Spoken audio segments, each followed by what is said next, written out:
Silakan Pak Junimat. Ya, makasih Ketua. Assalamualaikum warahmatullahi wabarakatuh. Salam sejahtera kepada kita semua. Bapak Ibu sekalian, Saudara Menteri dan jajarannya, hari ini kita melakukan RDP. Ada 3 poin. Yang pertama menyangkut progres penyelesaian tenaga non-ASN, yaitu honorer dan sejenisnya. Yang kedua, perkembangan pendataan non-ASN dan penataan secara bertahap. Yang ketiga, skenario penataan XTHK2 dan tenaga non-ASN. Nah, Saudara Menteri dan jajaran yang kami hormati, ketika saya membaca tentang perkembangan pendataan non-ASN dan penataan secara bertahap, berdasarkan SPTJM, Saudara Menteri menyampaikan total 2.355.092, ini SPTJM Pak, SPTJM. Nah, yang jadi masalah sesungguhnya, Saudara Menteri, SPTJM ini khususnya daerah, ini tidak transparan Pak. Kenapa tidak transparan? Ini saya nanti serahkan datanya ini. Banyak tenaga honorer, ketika mereka minta supaya didaftarkan, di daerah itu, kepala daerah, kepala dinas, segala macam tidak mau Pak mendaftarkan. Padahal ada surat pengangkatan dari tahun sekian sampai tahun sekian. Nah, jadi artinya apa, Saudara Menteri, jangan terpaku dan BKN jangan terpaku kepada SPTJM. Inilah gunanya kerjasama dengan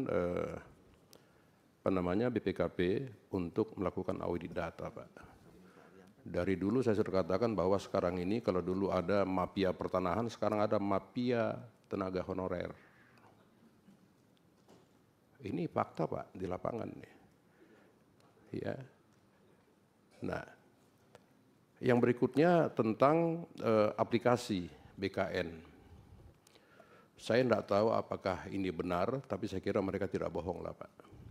Ketika mereka sudah masuk aplikasi BKN, itu bisa tiba-tiba hilang Pak. Di semua daerah begitu. Hilang Pak datanya Pak. Hilang datanya. Ini masih honorer. Belum lagi ASN yang sudah calon ASN sudah nyatakan lulus, tiba-tiba hilang Pak. Nah, saya punya datanya nih. Hilang, kok bisa? Dinyatakan lulus, mereka sudah dapat SMS, terus muncul lagi Pak. Muncul, dinyatakan tidak lulus, atau hilang Pak datanya. Nah, ini bagaimana ceritanya? Kan tidak mungkin di BKN itu ada mafia juga Pak. Tolong dicermati nih Pak. Saudara Menteri mencermati ini, jangan Saudara Menteri kerja, tapi di bawah itu kerja, nggak beres juga. Iya kan? Kan di bawah ini kan tidak dipanggil presiden, yang dipanggil menteri. Nah, bagaimana kalau surat itu masuk ke presiden dari masyarakat? Nah, ini bagaimana Saudara Menteri mengenai ini? Iya kan? Belum lagi, misalnya ini kan masih SPTJM. 2.355.092. Sesungguhnya yang tidak SPTJM itu lebih banyak Pak. Ini bagaimana? Kita sepakat di awal itu untuk undang-undang 202023 ini, semua tenaga honorer harus diangkat menjadi P3K. Itu sepakat Pak. Itu kita jangan lupa, ada rekamannya semua itu Pak. Iya kan? Kita bagi dua kemarin Pak. Ada P3K penuh waktu, ada P3K paruh waktu. Nah, honorer ini nggak ada tes Pak. Kita kan sepakat dulu itu, nggak ada tes. Ketika dia yang terakhir ini muncul dari Saudara Menteri, akan diaudit oleh dengan BPKP mengenai keabsahannya. Nggak perlu dites Pak. Nah sekarang Sampai hari ini banyak tes-tes P3K, Pak. Ya saya jadi bingung menjawab di sana. Kok kami dites lagi, Pak, ini honorer? Bapak bilang dulu tidak begini. Nah, ini bagaimana, Saudara Menteri, mengenai ini? Ya kan? Dan ini semakin diperkuat ya dengan skenario penataan XTHK 2 dan tenaga non-ASN ya di halaman 33. Nanti bisa Saudara Menteri lebih menegaskan ini. Ya. Di tanda panah 6, pengangkatan P3K, alternatif metode seleksi. Maksudnya apa ya, Saudara Menteri? Ya, A, seleksi P3K penuh waktu, B, pengalihan status P3K paruh waktu, C, metode lainnya. Ini maksudnya apa? Ini kan semua nggak ada kepastian hukum, Pak, kalau begini. Iya kan, kita sudah sepakat dari awal, dari berapa tahun lalu, Pak. Iya kan, semenjak almarhum Pak Cahyokumolo kita sudah bicarakan ini. Iya kan, maka tadi kalau Pak Ketua mengatakan tentang Pak Alex, mestinya beliau yang paling paham ini, Pak. Tiba-tiba beliau, kalau istilah lagu, sirna beliau itu, Pak. Hilang beliau, nggak tahu di mana sekarang. Ini bagaimana, Pak? Coba Saudara Menteri ya nanti bisa menjelaskan maksudnya apa? Ya tanda panah 6 ini, pengangkatan P3K, titik 1, alternatif metode seleksi. A, seleksi P3K penuh waktu. B, pengalihan status P3K paruh waktu. Loh, kok paruh waktu, kok masih ada tes-tes ini, Pak? Kalau tenaga honorer masih dites, sekarang dites loh mereka, Pak. Saya nggak bisa jawab di sana. Pak, Bapak bilang kemarin ada buktinya itu di YouTube, Pak.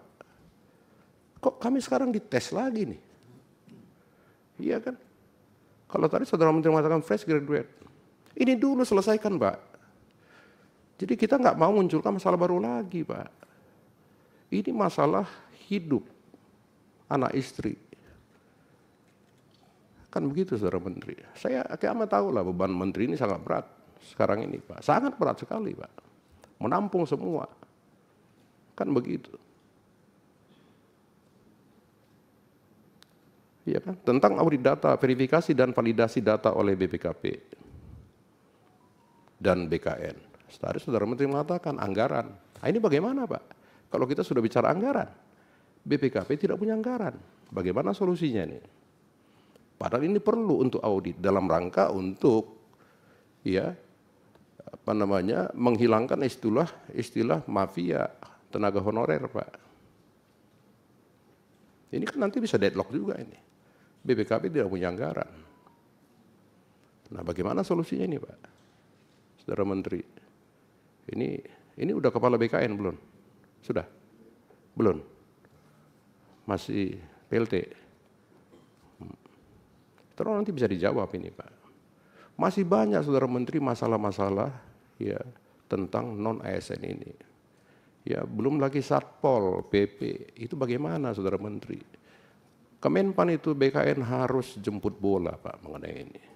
Jangan ini selesai, muncul lagi yang lain, Pak. Muncul lagi yang lain, Pak. Nggak selesai-selesai ini urusannya. Belum lagi masalah guru yang selama ini banyak sekali, tenaga kerja kesehatan, tendik, Pak, tenaga pendidikan. Bukan tenaga pendidik, Pak. Gitu loh. Ini tendik bagaimana? Tendik itu ribuan, Pak. Mereka juga honorer. Ya, belum lagi para honorer yang di Kejagung, kepolisian dan instansi lainnya. Ini bagaimana komunikasi ya Kemenpan BKN. Jadi kita jangan membuat bom waktu juga mengenai ini, Pak. Ini mesti jelas, Pak. Dan aplikasi BKN itu sekali lagi tolong, Pak. Tolong Ibu dikoreksi. Ya.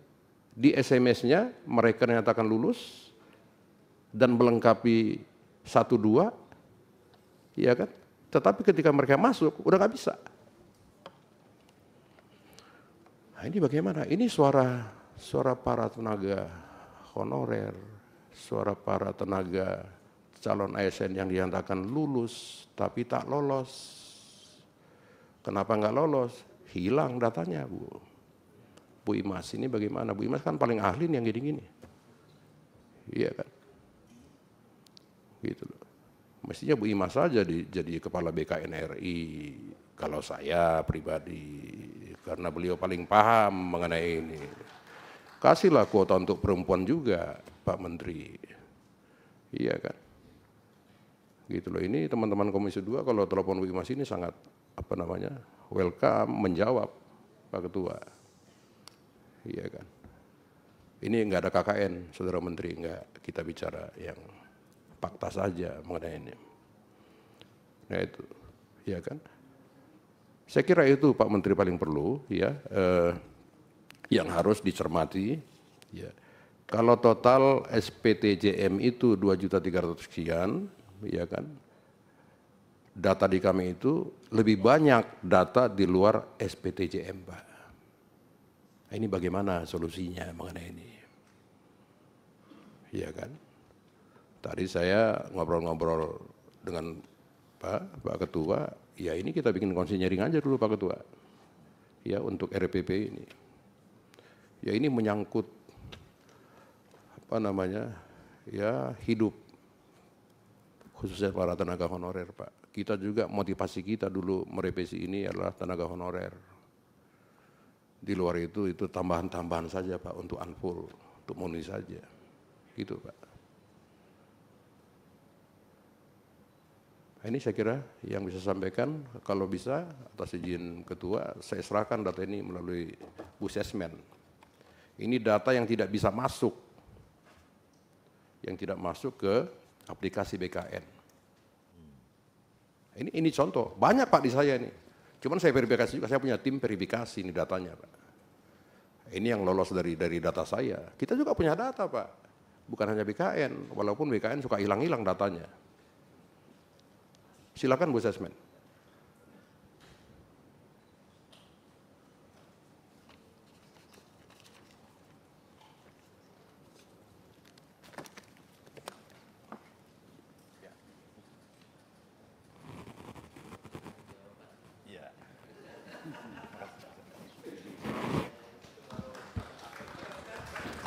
Ya, demikian Ketua.